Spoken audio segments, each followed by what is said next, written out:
Greetings, the Astro 30 here, yet again looking at this T3 subwoofer, and I'm going to try and make this the last video I do on this. This is going to be my last ditch effort to repair it. Now, I've gone out and bought some new components here from J-Car, 6 capacitors I believe it is, yeah 6. A 0.47, 2 10 microfarads and 3 100 microfarads respectively.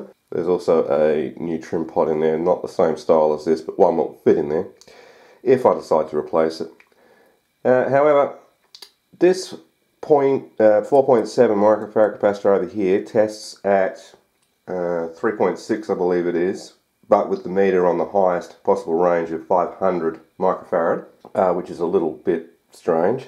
This 10 microfarad over here tests at about 2.3 microfarad in the circuit, but there's actually a couple of resistors going in parallel with it, so that may be throwing the reading off. These 3 100 microfarads don't test at all, and there does the input 10 microfarad cap. So this one here is part of the negative feedback loop of the op amp, so that may be the reason why we're getting not much boost in signal, because I believe that this op amp should be operating at a gain of 11, so we should have a much higher output than we are putting in. I have reverse engineered back to a schematic the rest of this circuit here for the relay driver. I'll show that at the end of the video. I've also drawn up a complete schematic in KiCad, which I will make available as a link in the descriptions for anyone that's interested. So first I'll replace all the capacitors, and then with the 2 transistors still removed, I'm going to test that, well, we haven't caused anything else like a major DC offset on the output, and that we still have an output at the op amp, and whether or not the output is a lot higher than what we're putting in. Then I'll put the transistors in and see if that makes a difference. Because I'm under the impression that maybe it's just as simple as a capacitor that's preventing the circuit from working properly. So I'll get those capacitors changed and we'll come back in just a little while. Capacitors have been changed, and I've also removed that resistor series combination thing. This is just a current limiting resistor for the relay circuit, because I'm going to get rid of all of this brown corrosive circuit glue, and I might replace the 2.2 K resistor which is next to that resistor, just to clean it up and as preventative maintenance basically. But none of these capacitors test any good. This is the one that was testing at about 2.4, 2.6 microfarad. It's still 2.4 microfarad out of circuit. The hundreds don't test at all. The 4.7 turned out to be fine, and the other 10 doesn't measure at all. So yeah, kind of a problem. Alright, everything's cleaned up as best as I can. I replaced the 220 picofarad ceramic capacitor which goes across the NPN transistor that's given me trouble, across the space and collector, which is kind of unreadable because it had shitloads of circuit glue on its legs and across its body, but I managed to work out the first number was a 2, so yeah, it's 220 picofarad. It's all screwed back in, got a test signal going into it, the transistors are still removed, but what I'm going to do is I'm going to probe around the op amp and see what sort of signals we get. The multimeter is hooked up across the output. Next door I'm doing some construction on the fence for some reason.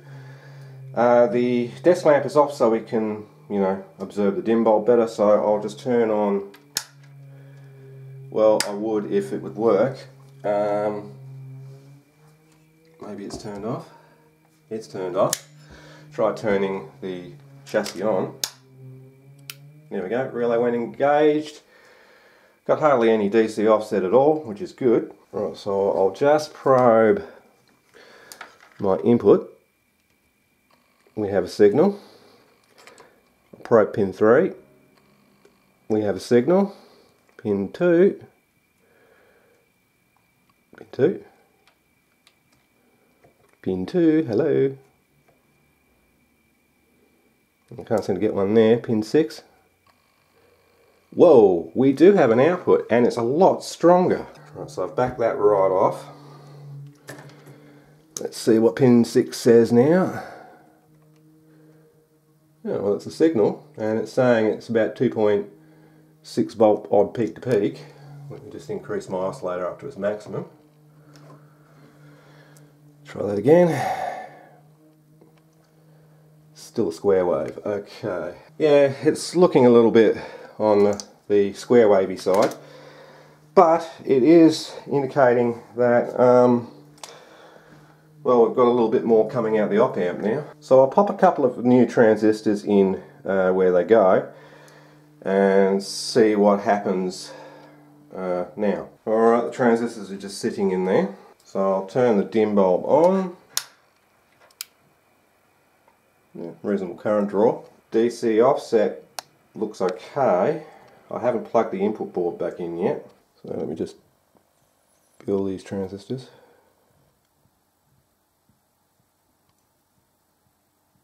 And one is getting warm.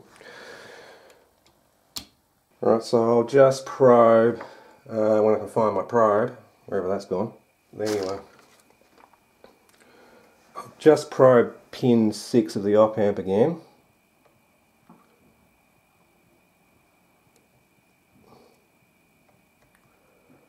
We don't appear to have an output. Yeah, that PMP is still getting quite hot for whatever reason. Yeah, but now I've got no output on pin 6. This is starting to become very, very annoying. Alright, well, as we haven't got any DC offset on the output, I'm going to hook it up to the dummy load again and see if we do actually have anything coming out. I don't think we do at this point. Okay, it's turned on. I'm not really hopeful at this stage. I've got the input control cranked up, so I'll crank the oscillator up. Well, isn't that we got an output?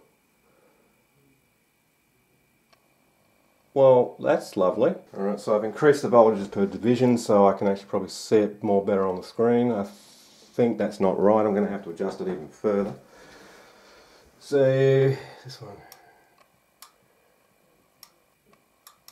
Back him right off. And it's a 100 Hz signal, by the way. The dim bulb is getting brighter. And that's where we're maxing out, which is, I'm going to say 13.5 volt peak to peak, which is not a lot. But I probably should actually take it off the dim bulb. As it seems to be working. Oh, don't touch it whilst it's live. Actually, I'll kill it.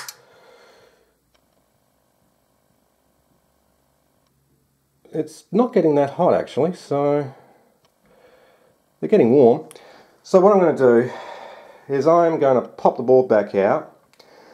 I'm going to solder those transistors in for a start, reapply some heatsink compound to the output stage and make sure everything's clean, take it off the dim bulb, well, put it back on the dim bulb, test that it still works, then take it off the dim bulb and then do a full power test on it, and then, well, hopefully it's fixed. I think that tube of goop that I've had ever since I built that dummy load that exploded has finally run out.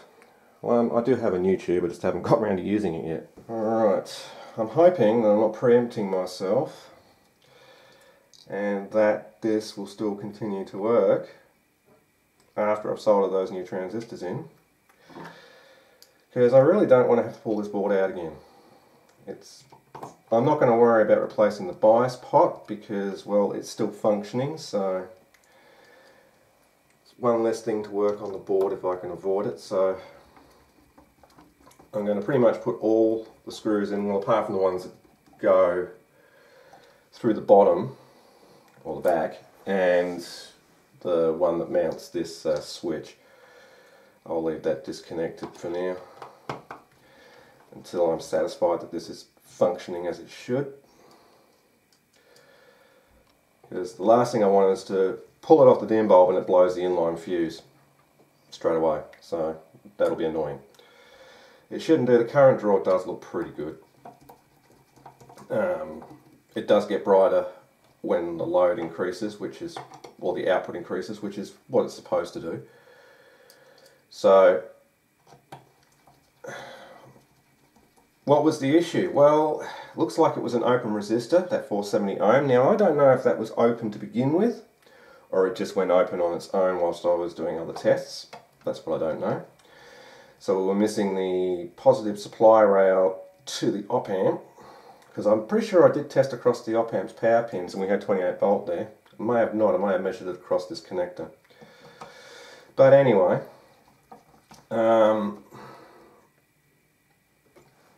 that probably in a combination of the capacitors not testing, they've probably got a high ESR now. And that and the two transistors that died, because, well, the MPN, which is here, it just proceeded to produce a positive 46 volt DC on the output. Alright, so that's all hooked back up, so all I have to do is basically just turn it on. So I killed the desk lamp so we can see what's going on. Yes, soldering on. Nothing unusual.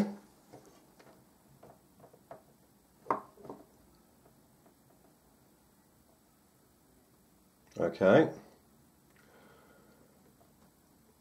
We do not have an output now. I know why. I haven't connected the bloody output leads. That would tend to help. I was a little overexcited there for a second, and a little bit disappointed that there was no output. But it does help to, you know, connect the test equipment to the device under test. That would be very helpful. Right, take two, let's try that again. Ah, there we go, we've got a signal. Brilliant. And it's actually at its max, which is 12.3. But that is at 100 Hertz, so I really should change down to 30. Okay, we're at 30 Hertz now. Okay, it's causing the current to be too great, so I'm going to have to take it off the dim bulb now. Okay, it's off the dim bulb. Hopefully nothing goes off with a bang. If I can get the switch. That seems alright. Oh yeah, that's pushing some power. I can actually hear that transformer screaming, so let's increase it. That's its max. 47.7 volt peak to peak. So according to this, that's only 35 watt RMS. But yeah, then again, that's probably average for this. It'd still be enough wattage to fill a room. I mean, there's nothing else left to replace except the op amp. I mean, those transistors are getting hot, but yeah, it's probably not much to be concerned with, I suppose, but there's not much I can do about it except put higher current capability transistors in there, but I don't really want to keep working on this. We do have an output signal, so I guess that means now I should hook this up to a test speaker and see what it sounds like. Got the speaker hooked up and there's no unusual noises coming out of the speaker. In fact, that's right, because I'm going through my oscillator, aren't I?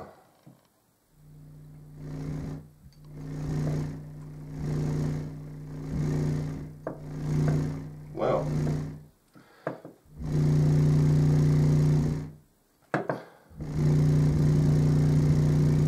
it does seem to be working.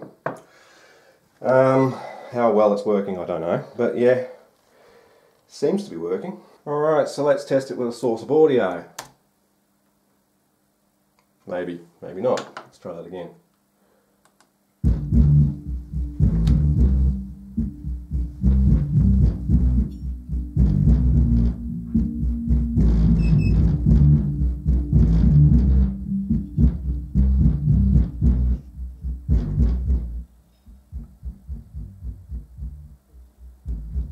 Cool.